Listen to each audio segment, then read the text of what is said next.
Основен услов за Македонија да се вклучи во еден од 9 европски воздушни блокови е да се реши проблемот со косовското небо.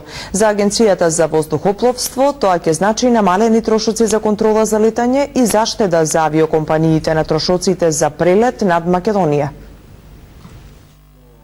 Македонија до крајот на годината ќе се вклучи во еден од 9 европски воздушни блокови за да се намалат цените на контролата на летање и трошоците на авиокомпаниите за прелет над македонското небо.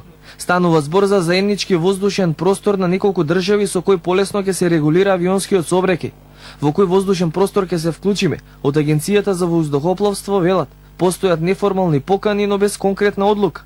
Тоа што е најважно е ќе се почека да се реши проблемот со косовското небо, кој е еден од клучните фактори за кои европските авиокомпании одбегнуваат Македонија. Заради затвореноста на косовското небо, кој е исто така и европски регионален проблем, се уште не е најдена соодветна солуција и во тек се анализите кои ќе ги дадат соодветните насоки за вклучување на Република Македонија во соодветниот ФАП.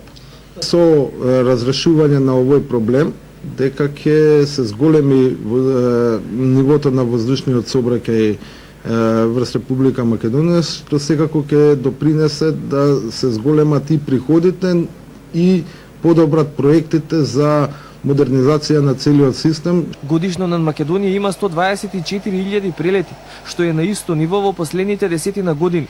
Заради непостоење на ваков воздушен блок, земјава губи годишно околу 20% од вкупните прелети, а авиокомпаниите околу 1,3 милиарди евра. Според Мојсовски, проектот на Европската Унија за единствено небо треба да се реализира идната година. Во однос на домашните летови, земјава бележи раст од 11,5%, а до март за 24% е зголемен бројот на патници на аеродромите. Се очекува бројот дополнително да се зголеми во летниот период.